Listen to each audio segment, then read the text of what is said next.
Olá, olá, meus alunos, sejam todos muito bem-vindos para mais uma aula de Direito Civil, aqui pelo LAC Concursos. Eu sou o professor Stanley Costa, seu professor de Direito Civil e Processo Civil.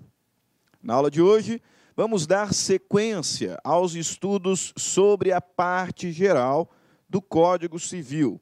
Você bem se lembra, e tenho dito quase todas as minhas aulas, que a parte geral é dividida em blocos. Nós temos um primeiro bloco sobre as pessoas naturais, do início da personalidade até o fim da personalidade. Um segundo bloco sobre as pessoas jurídicas. Depois, acerca do domicílio.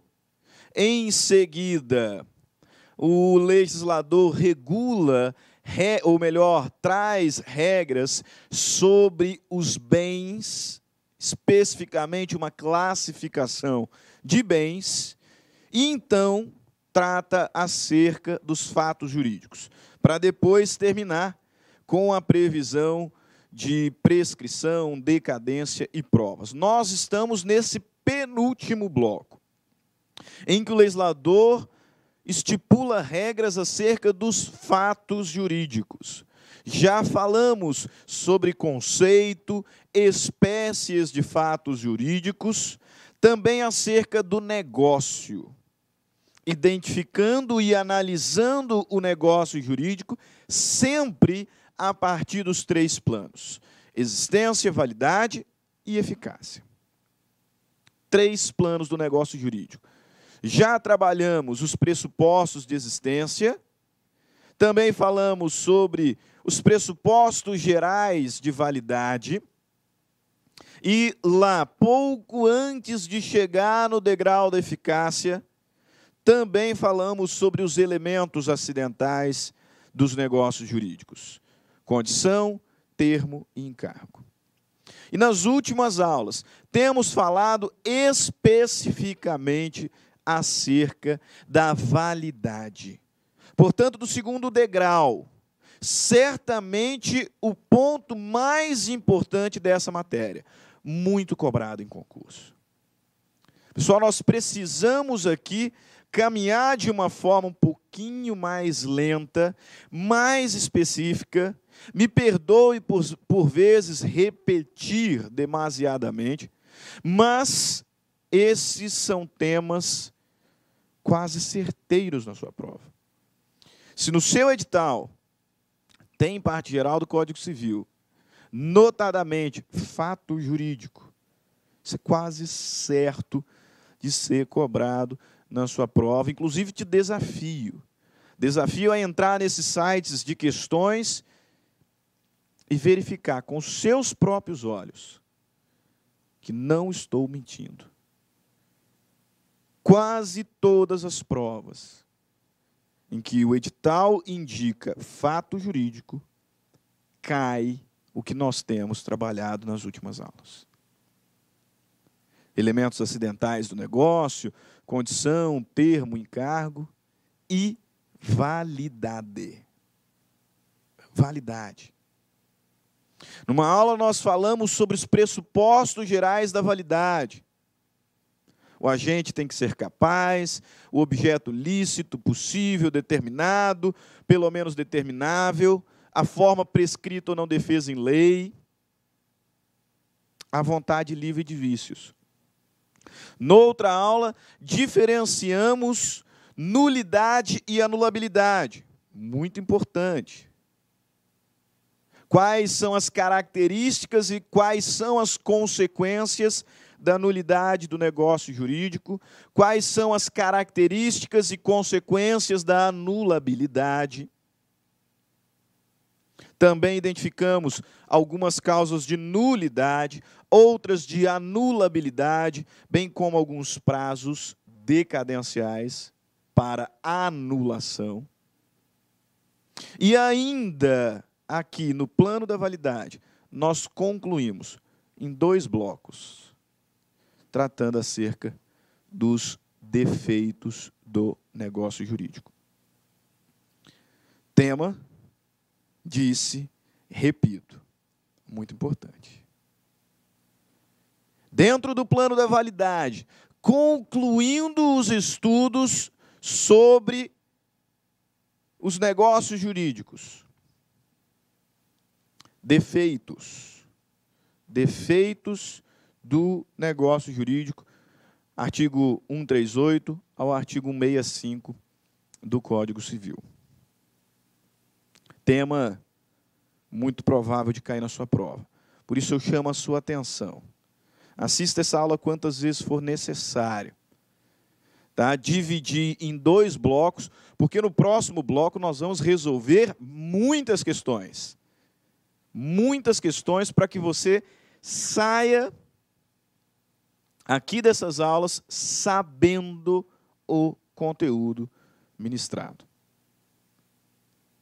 E assim, quando cair na sua prova, lembre-se de mim, acerte a questão e depois me manda um feedback. Manda um feedback lá no Instagram, porque eu tenho quase certeza, vai cair, vai cair. Então, bastante atenção. Defeitos do negócio jurídico.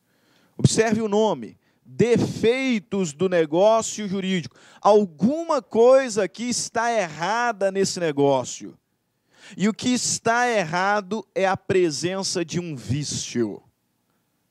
Um vício que pode invalidar o negócio jurídico. Por isso, o tema é chamado de defeitos. Por isso, o Código Civil e todos os doutrinadores abrem ali um capítulo para falar sobre os defeitos do negócio jurídico. Se é defeito, é porque está errado.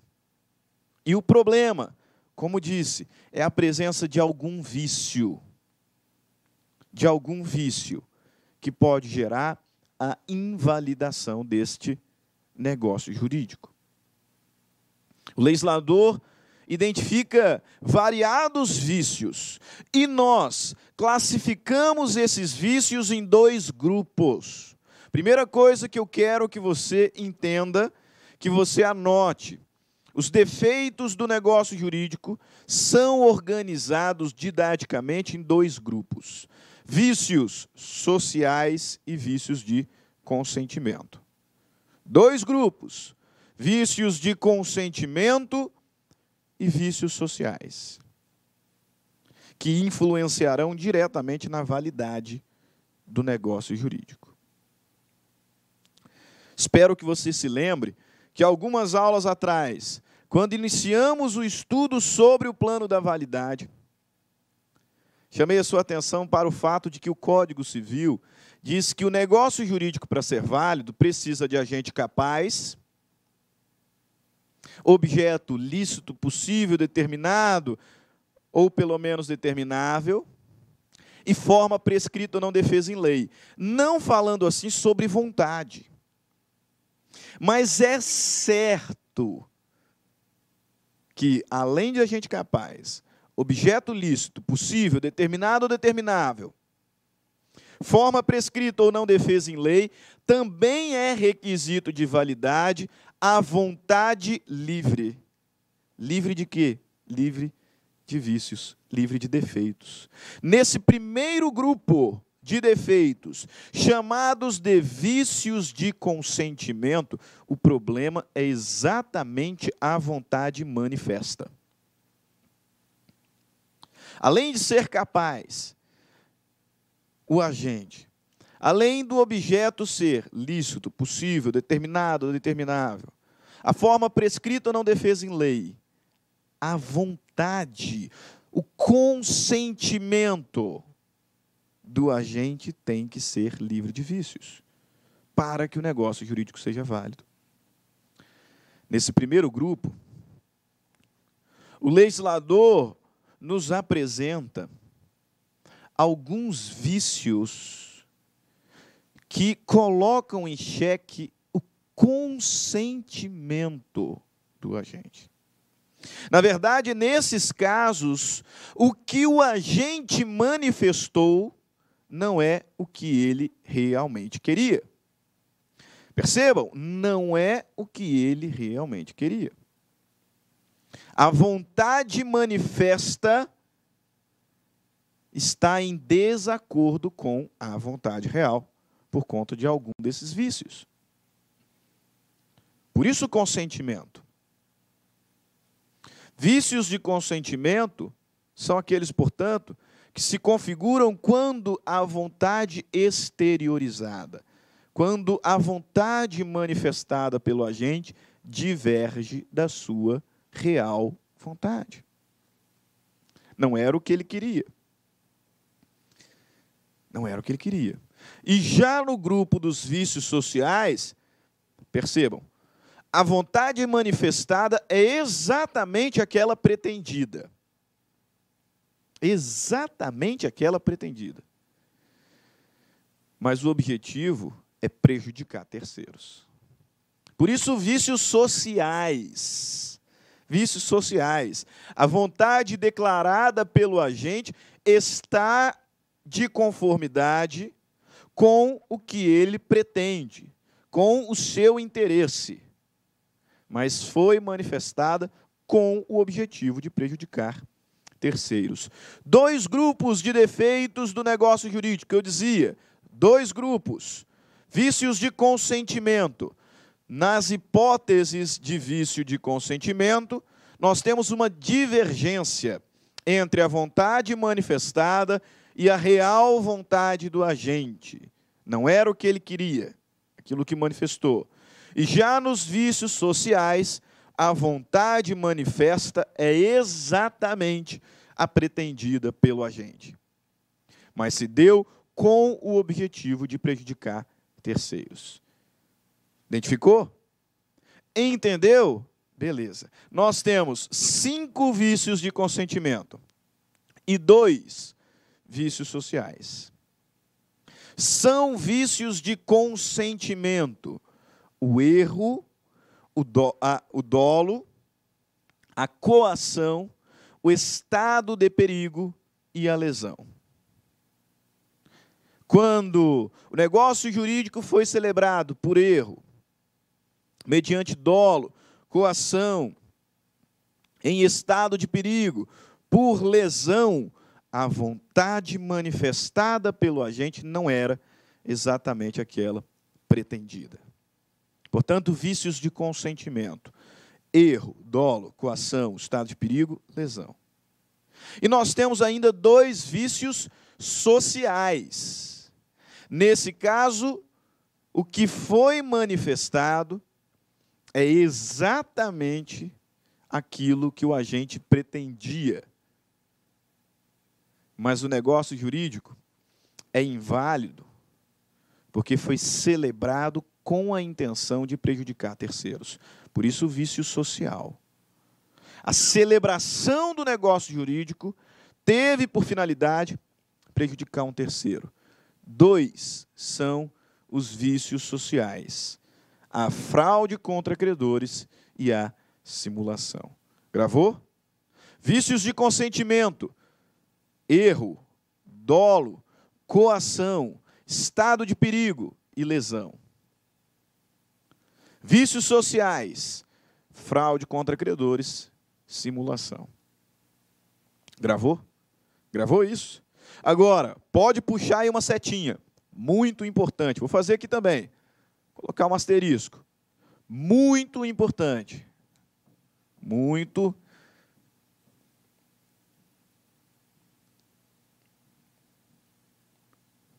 importante. Grave. Todos os vícios de consentimento geram anulabilidade. Eu disse, todos os vícios de consentimento causam anulação. A consequência é, portanto, anulabilidade. E já nos vícios sociais, a fraude contra credores também gera anulabilidade. Também causa anulação. O que eu quero que você destaque é que a simulação, o segundo vício social, A simulação é causa de nulidade. Você já sabe quais são as diferenças entre o negócio jurídico nulo e o negócio jurídico anulável. Perfeito. Pois bem, erro, dolo, coação, estado de perigo e lesão, os 5 vícios de consentimento, mais a fraude contra credores, vício social, geram anulabilidade. Simulação, o segundo vício social, causa nulidade absoluta. O negócio jurídico simulado é nulo. Nulo. O negócio jurídico celebrado mediante erro, dolo, coação, estado de perigo, lesão e fraude contra credores é anulável. Anulável. Essencial destacarmos isso desde agora. Ok? Negócio jurídico simulado é nulo. Por exemplo, não se submete a prazo, portanto. Agora, o negócio jurídico celebrado por erro, dolo, coação, estado de perigo, lesão, fraude contra credores, anulável. Tem prazo. O prazo para arguir a anulação, nesses casos, é de 4 anos. 4 anos. O único destaque que fazemos é que, no caso específico da coação, 4 anos a contar da cessação da coação. No momento em que cessar a coação, eu começo a contar os 4 anos. Enquanto que, na hipótese de erro, dolo, estado de perigo, lesão e fraude contra credores, 4 anos da celebração. 4 anos da celebração. Mas é anulável, então tem prazo. Beleza? Vamos à análise de cada um desses defeitos. A começar pelo erro. O erro, como vimos, é um vício de consentimento que torna o negócio jurídico anulável. E o erro, ele se configura quando o agente celebra o negócio com uma falsa ideia, com uma falsa percepção acerca do objeto, do agente ou do próprio contrato, ou do próprio negócio jurídico. Veja bem, o que eu preciso que vocês entendam, no erro, o indivíduo, o agente, sozinho, se equivoca. O indivíduo celebra o negócio jurídico com uma falsa ideia, com uma falsa percepção acerca do negócio, acerca do objeto ou acerca da pessoa com quem contrata, com quem negocia.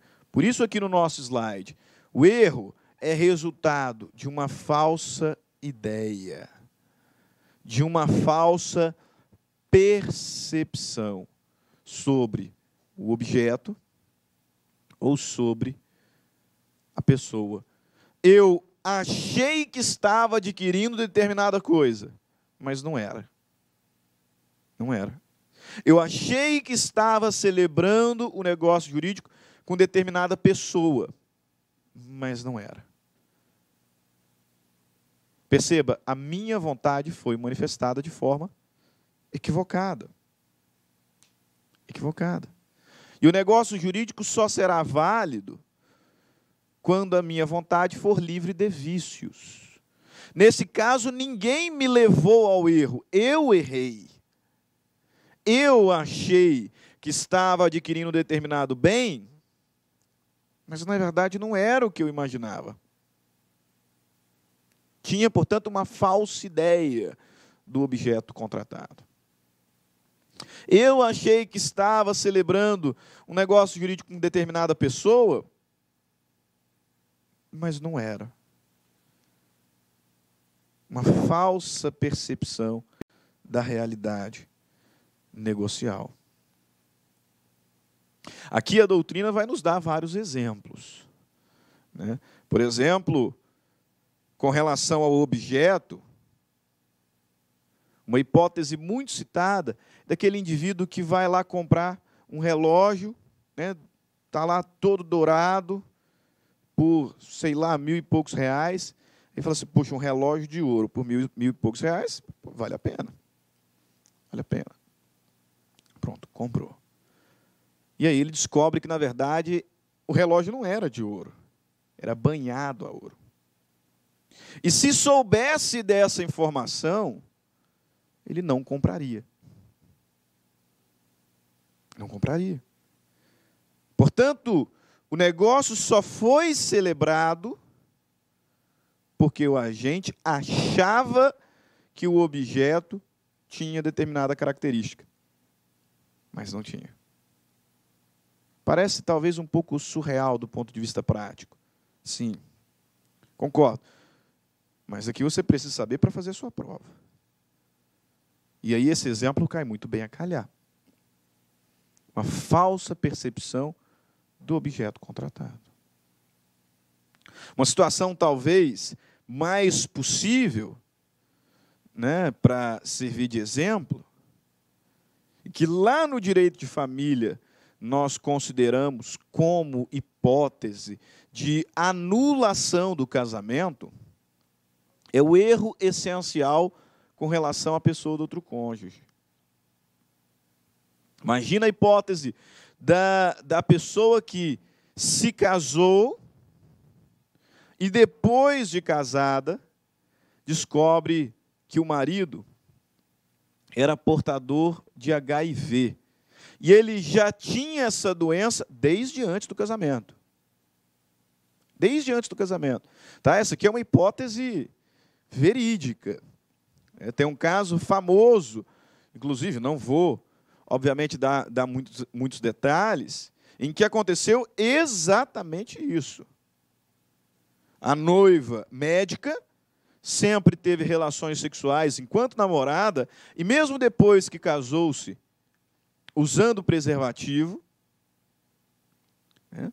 A noiva médica casou-se com o rapaz, sempre tiveram relações sexuais usando preservativo, e depois de já casada, arrumando ali as coisas no guarda-roupa, encontrou um exame datado de antes da celebração do casamento, confirmando que o seu marido era HIV positivo, e ela não sabia. Se soubesse, não teria casado. Casou-se, portanto, mediante erro. Erro essencial com relação à pessoa do outro cônjuge. Uma situação também prática de erro lá no direito de família, que gera anulação. Eu até entendo que mais cedo ou mais tarde, por conta dos avanços doutrinários, dos avanços jurídicos, com relação à união homoafetiva, né, acho até que talvez isso possa ser mudado em algum momento. Mas são alguns os casos de anulação do casamento, porque o marido, depois de casado, descobre que a sua esposa, na verdade, era transexual. Operada, por exemplo. Já caiu, inclusive, em questões de concurso público, em questões de OAB. O indivíduo se casou com a Joana, e depois de casado, no Natal, lá em família, conversando com parentes da esposa, descobre que ela nasceu João. E essa informação, se ele tivesse, não teria casado. E o gabarito diz lá que o negócio jurídico poderia ser anulado por erro. Por erro. Falsa ideia, falsa percepção da realidade. A vontade manifestada não é a vontade pretendida. Chama a atenção para o fato de que esse erro só implicará em anulação do negócio jurídico caso seja substancial. O que é isso? Erro substancial. Ou seja, aquele que, se não tivesse sido cometido, o negócio não seria celebrado. Influenciou, portanto, diretamente na celebração do negócio jurídico. Se o agente tivesse a real percepção da coisa, a real percepção da pessoa, não teria celebrado o negócio jurídico. Por isso ele é substancial. Erro substancial. Só é capaz de gerar a anulação do negócio jurídico o erro substancial. Ou seja, o erro que influa decisivamente na realização do negócio jurídico. Erros acidentais, erros acessórios não anulam o negócio. Grave isso. Erros acidentais, erros acessórios não são capazes de anular o negócio. Não são. Para que o negócio jurídico seja anulado, o erro tem que ser substancial, ou seja, decisivo. Se o agente tivesse real percepção do caso concreto, não celebraria o negócio jurídico. E aí nós podemos colocar ali como erros acidentais, por exemplo, um erro gráfico, um erro contábil, né? Lá na hora de celebrar o contrato, disse que o indivíduo era solteiro, mas na verdade era casado. Erros acidentais, erros acessórios. O negócio jurídico seria celebrado ainda que não tivesse ali esses erros. Então não anula. Então não anula. O erro tem que ser essencial. Ok, professor, mas lá na minha prova disse que o erro tinha que ser excusável. Ou seja, professor, cá para nós. O erro só vai invalidar se for um erro razoável, né? Não. Cuidado com isso aqui. O erro ele tem que ser substancial, ou seja, decisivo para a celebração do negócio jurídico. Erros acidentais, erros acessórios não são capazes de anular o negócio. Agora, muito embora substancial, o erro não precisa ser excusável. Muito se discutia acerca disso. Inclusive, tem doutrinadores que ainda defendem, né, que o erro só deveria ser capaz de anular o negócio jurídico se fosse um erro excusável, ou seja, um erro razoável, né? Um erro que não fosse estúpido. Ou seja, uma situação que não fosse perceptível por qualquer pessoa. Porque se fosse uma situação perceptível por qualquer pessoa, né, de inteligência mediana, então não deveria anular. Esquece isso, esquece isso. Ao menos para concurso público, esquece isso. Porque aqueles que ainda defendem essa regra, a tese é minoritária. Minoritária. E me parece que o Código Civil quis deixar isso muito claro para nós. Lá no artigo 138, abra aí o seu Código Civil, artigo 138, e observe. São anuláveis os negócios jurídicos quando as declarações de vontade emanarem de erro substancial, tem que ser decisivo, que poderia até mesmo ser percebido por pessoa de diligência normal, em face das circunstâncias do negócio. Você percebeu isso aqui? São anuláveis os negócios jurídicos quando as declarações de vontade emanarem de erro substancial.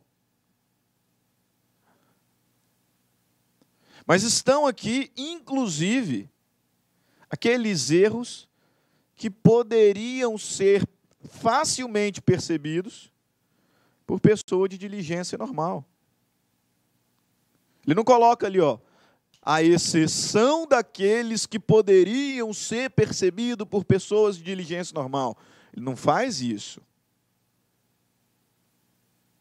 Erro substancial, que foi decisivo para a celebração do negócio, ainda que trate-se de um erro que pudesse ser facilmente percebido por alguém de diligência normal. Publicado esse texto na primeira jornada de direito civil, pretendendo pacificar a interpretação, o Conselho de Justiça Federal, por meio do enunciado 12, disse o seguinte: na sistemática do artigo 138, é irrelevante. Perceba isso. A discussão, né, acerca de ser esse erro um erro razoável ou não, excusável ou não, vem de muito tempo. Vem de muito tempo. E tão logo o Código de 2002 foi publicado, veio o Conselho de Justiça Federal, porque o texto do artigo 138 não é dos melhores, de fato não é.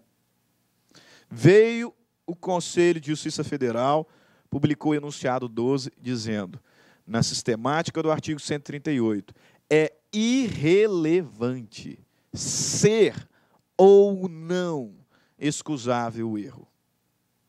Não interessa se o erro é ou não excusável, porque o dispositivo adota o princípio da confiança, o princípio da boa-fé objetiva.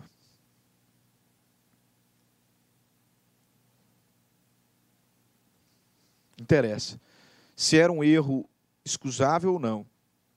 Ele foi substancial para a celebração do negócio, então o negócio é anulável.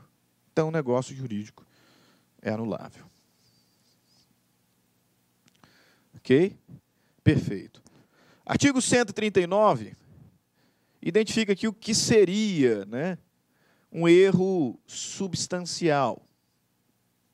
Dizendo, veja aí no seu código, o erro é substancial quando interessa a natureza do negócio, ao objeto principal da declaração ou a alguma das qualidades a ele essenciais. Quando concerne a identidade ou a qualidade essencial da pessoa a quem se refira a declaração da vontade, desde que tenha influído nesta de modo relevante. Inciso 3º, quando, sendo de direito e não implicando recusa à aplicação da lei, for motivo único ou principal do negócio jurídico. Aqui o legislador identifica, portanto, que o erro ele vai ser substancial e, portanto, passível de causar a anulação do negócio, quando estiver relacionado à natureza do negócio, ao seu objeto principal, à pessoa com quem se negocia, ou o erro será de direito, quando, não implicando recusa à aplicação da lei, for o motivo único ou principal do negócio jurídico. Mas você se recorda, eu disse que o erro acessório, o erro material, simplesmente material, o erro acidental não anula. Tem que ser substancial. Tem que ser decisivo para a celebração do negócio. E essa confirmação, o legislador dispõe no artigo 142 e no artigo 143. Olha ali, ó, O erro de indicação da pessoa. Colocou que ele é casado, ele não é. O erro de indicação, ou da pessoa, ou simplesmente a indicação da coisa, a que se refere a declaração de vontade, não viciará o negócio, quando por seu contexto e pelas circunstâncias se puder identificar a coisa ou a pessoa cogitada. Lá no contrato, a indicação, a qualificação dos contratantes foi realizada de forma equivocada, mas eu sei com quem eu estou contratando. Então o negócio não vai ser viciado. A coisa foi descrita de forma equivocada.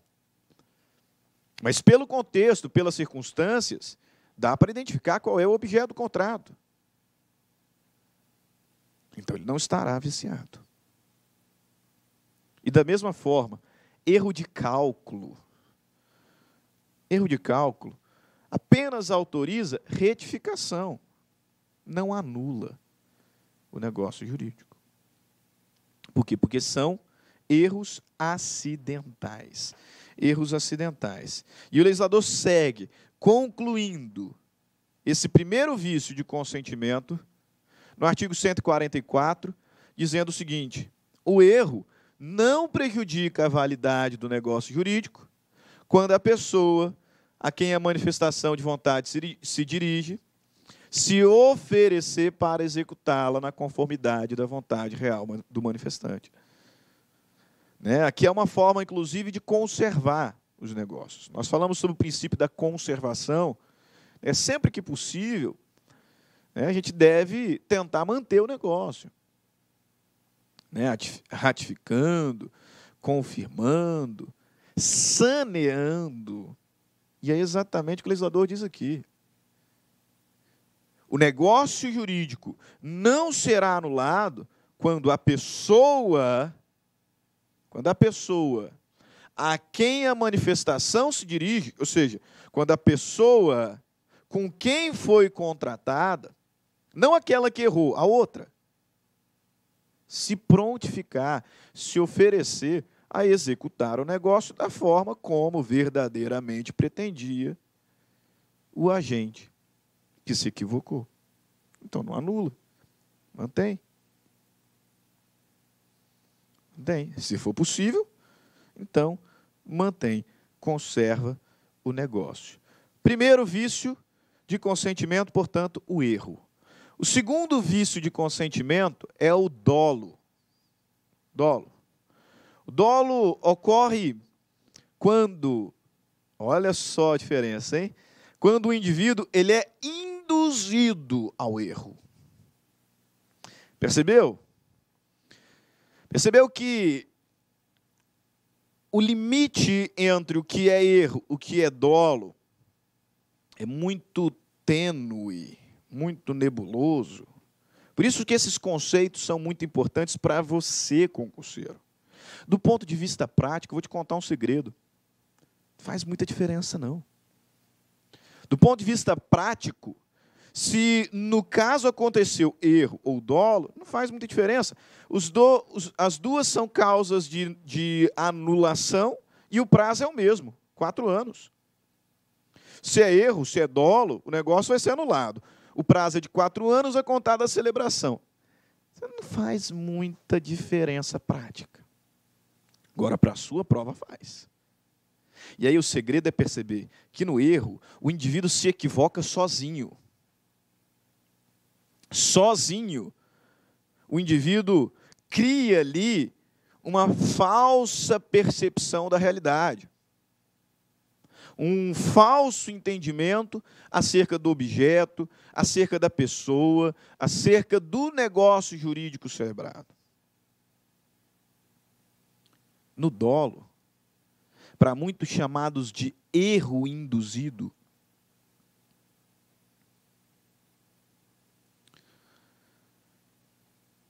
o indivíduo ele é levado a se equivocar. É criado na mente dele, por influência de outra pessoa, a falsa percepção da realidade. Dolo ocorre quando o agente ele é levado a se equivocar, em razão de uma atuação maliciosa. Uma atuação maliciosa realizada pela outra parte do negócio jurídico ou até mesmo por um terceiro. Por isso, erro induzido ou erro provocado. O erro provocado. O indivíduo ele é levado a se equivocar por uma atuação maliciosa da outra parte ou de um terceiro. Dolo. Dolo. Segundo vício de consentimento. Na sua prova pode aparecer expressões como induzimento ardil ou ardiloso. Induzimento. O indivíduo foi ardilosamente induzido ao erro. Cuidado, portanto, que nem sempre que aparecer erro no enunciado, o vício é erro. Porque se aparecer que o indivíduo foi ardilmente levado a erro, o vício é dolo. O vício é dolo. Ok? Artigo 145 do Código Civil, são os negócios jurídicos anuláveis por dolo, quando este for a sua causa. São os negócios jurídicos anuláveis por dolo, quando este for a sua causa. Aqui a gente precisa ler a letra da lei. Cai muito Ctrl+C, Ctrl+V. Então, vamos para o código. Artigo 146. Assim como o erro acidental não anula, o dolo acidental só obriga a satisfação das perdas e danos. O dolo acidental também não anula. Só obriga aquele que agiu dolosamente a reparar as perdas e danos. E é acidental o dolo quando, a seu despeito, o negócio jurídico seria realizado, embora por outro modo. Você percebe, mais uma vez, a proximidade do erro e do dolo. O erro só anula se for substancial. O erro acidental, o erro acessório, não é capaz de anular. Por exemplo, um erro de cálculo, um erro de identificação, não é capaz de anular. Da mesma forma, o dolo só anula se foi decisivo na celebração do negócio. Se o dolo foi acidental, ele só obriga aquele que agiu dolosamente, maliciosamente, a reparar perdas e danos. E nós consideramos o dolo como acidental quando, a seu despeito, ou seja, a despeito da atuação ardilosa da outra parte ou de um terceiro, o negócio seria celebrado. De outra forma, mas seria celebrado igualmente.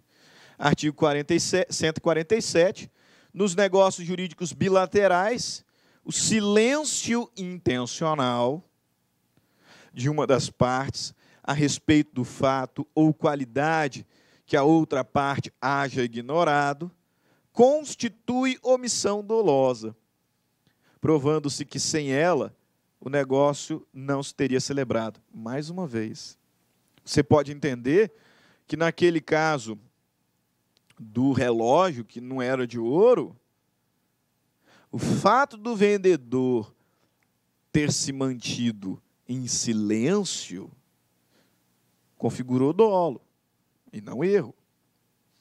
No caso do casamento, da mesma forma, o fato do nubente ter ficado em silêncio configurou dolo.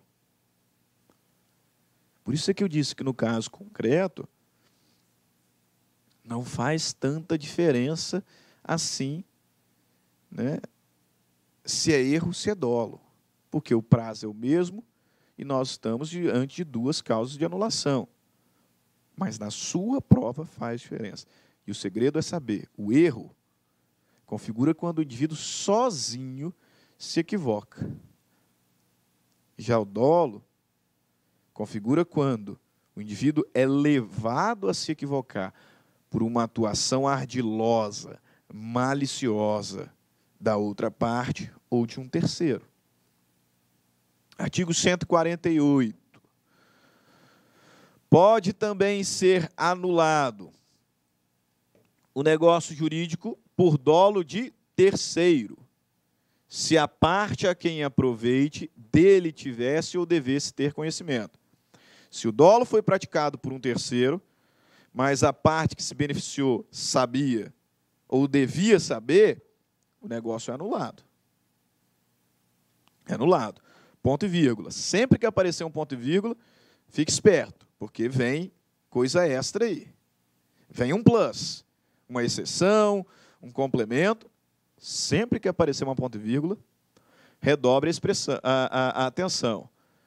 Em caso contrário, ou seja, se a parte beneficiada não sabia e não tinha como saber do dolo praticado por terceiro, ainda que subsista o negócio jurídico, o terceiro que agiu dolosamente responderá por todas as perdas e danos da parte que ludibriou, que foi ludibriada. Ok? Então, perceba lá, o dolo pode ser praticado tanto pela outra parte quanto por um terceiro. Se foi praticado por um terceiro e a parte que se beneficiou sabia ou devia saber, o negócio é anulado. Agora, se a parte que foi beneficiada não sabia e não tinha como saber, o negócio jurídico pode ser mantido. Não invalida. Só que o terceiro, obviamente, tendo cometido um ato ilícito, se responsabilizará pelos danos causados àquele que foi ludibriado. 149. O dolo do representante legal de uma das partes só obriga o representado a responder civilmente até a importância do proveito que teve. Se, porém, o dolo for do representante convencional, o representado responde solidariamente com ele por perdas e danos. Esse é um detalhe interessante, né? O dolo do representante legal, por exemplo, os pais pelos filhos, só obriga o representado a responder até a importância do seu proveito. Você só responde até aquilo que se aproveitou. Porque aqui a representação é legal, a lei que diz que os pais respondem pelos filhos, por exemplo. Agora, se a representação for convencional, ou seja, aquela decorrente de procuração, por exemplo, se o dolo for do representante convencional, a história muda. O representado responderá solidariamente. Responderá solidariamente com o representante por todas as perdas e danos. Beleza? Ok. Terceiro vício de consentimento. Terceiro vício de consentimento, para nós concluirmos aqui esse primeiro bloco. E aí, no próximo, falaremos sobre o estado de perigo, lesão, a fraude contra credores e a simulação. Para, em seguida, resolvermos algumas questões, na verdade, várias questões que eu separei aqui para os nossos estudos. Ok? Mas, para esse primeiro bloco, encerramos com o terceiro vício de consentimento, que é a coação. Coação. Coação. Terceiro vício de consentimento. Aqui o indivíduo sabe exatamente o que está fazendo, mas a vontade dele, o consentimento dele está viciado por conta de um fundado temor. Um fundado temor contra a sua pessoa, alguém de sua família ou os seus bens. Perceba que no erro, o indivíduo tem uma falsa percepção da realidade acerca do bem ou da pessoa com quem está negociando. No dolo, ele também tem uma falsa percepção, só que em razão de uma atuação ardil, em razão de uma atuação maliciosa da outra parte ou de um terceiro. Aqui não. Ele sabe o que está fazendo. Mas assim está se manifestando por coação. Por um fundado temor de dano. Um fundado temor de dano. Iminente e considerável. A sua pessoa, a sua família, aos seus bens. Trata-se, portanto, de uma pressão moral. Pressão moral sofrida. Se você não fizer isso, eu vou matar a sua família.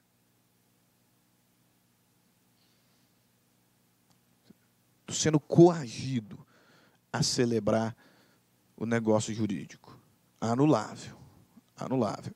Artigo 151 do Código Civil, a coação para viciar a declaração da vontade há de ser tal que incuta ao paciente fundado temor de dano iminente e considerável à sua pessoa, à sua família ou aos seus bens. Alguns destaques nós podemos fazer acerca da coação. Primeiro, invalida o negócio jurídico.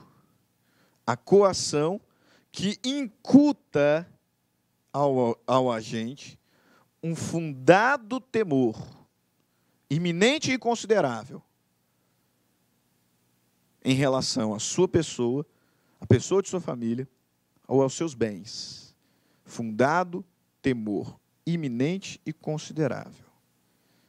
Daqui nós excluímos que o mero temor reverencial não anula.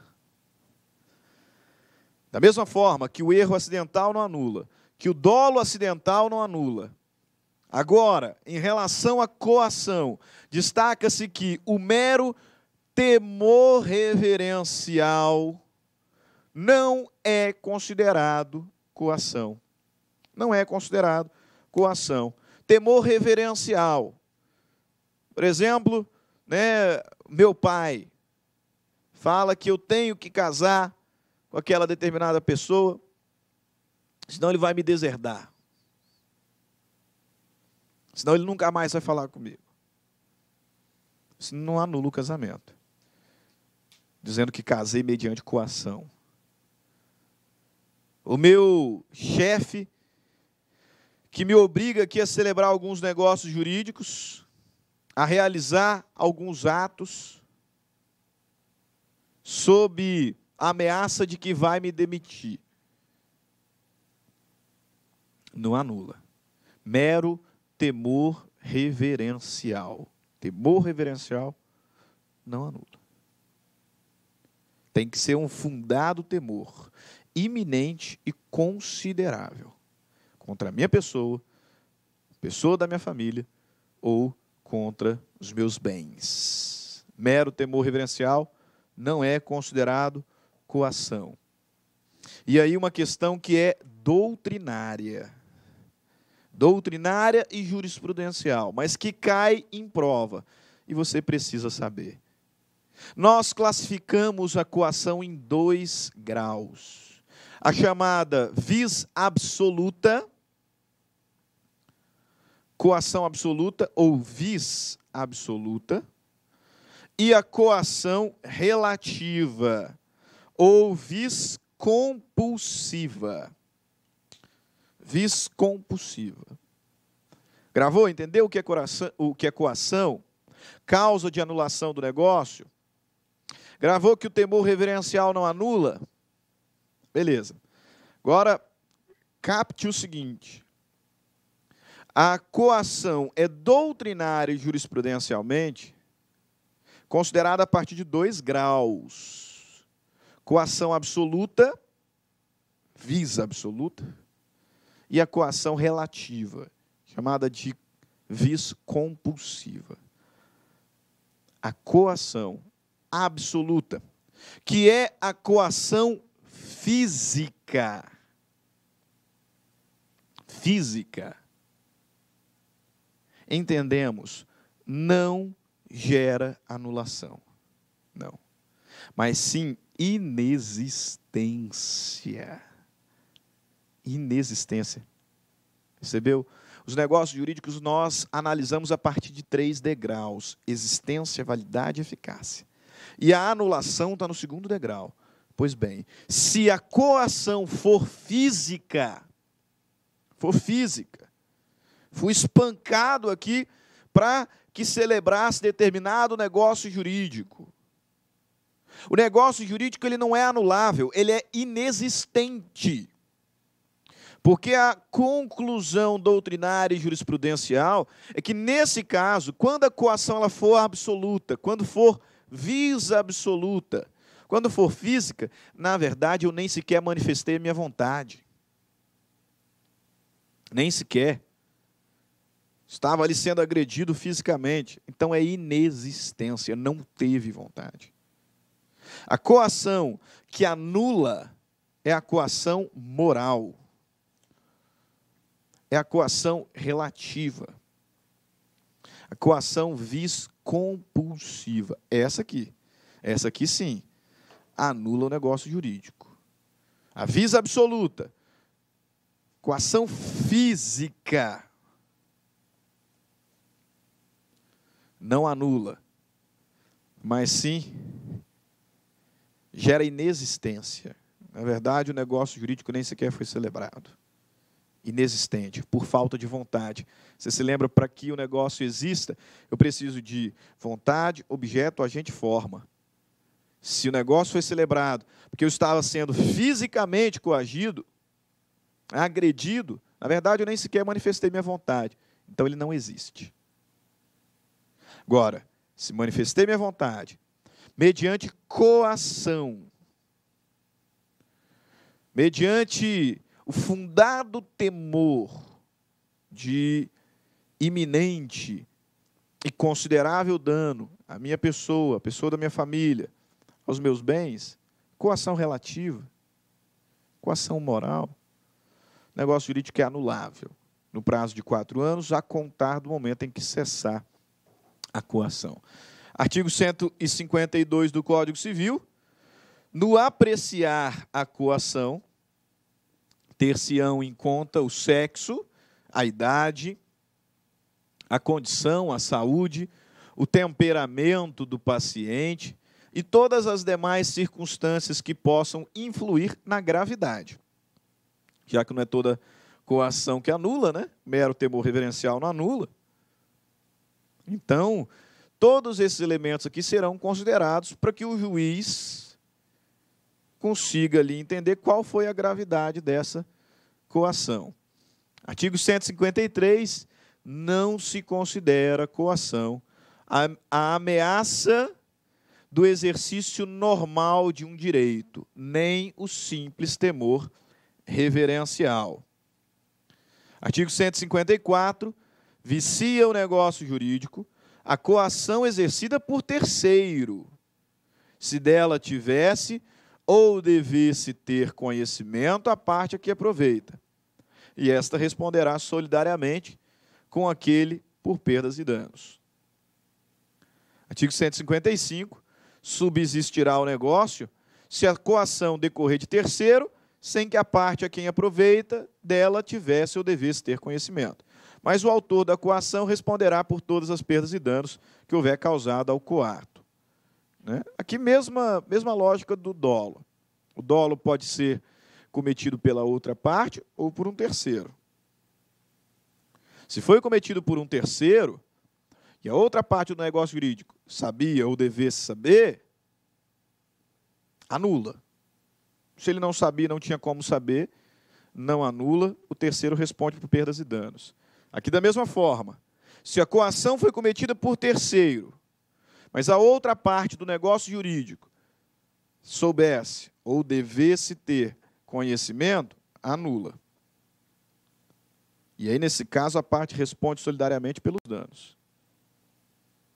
Agora, se foi cometida por um terceiro, sem que a outra parte tivesse conhecimento ou devesse ter conhecimento, o negócio jurídico será mantido e aquele autor da coação responderá pelas perdas e danos. Ok? Beleza? Então, encerramos aqui a nossa primeira aula sobre defeitos do negócio jurídico. Seguiremos no próximo bloco falando sobre os outros vícios e também respondendo aí algumas questões já cobradas em concursos públicos anteriores. Repito, o tema é muito importante, você precisa ter um conhecimento, um entendimento correto aqui da nossa matéria. Muito provável de cair na sua prova, e eu desejo que você acerte todas as questões sobre validade do negócio jurídico. Portanto, vá lá tomar uma água, toma um café, dá uma relaxada e volte para concluirmos os nossos estudos sobre negócio jurídico. Ok? Até daqui a pouco. Tchau, tchau. Clique lá.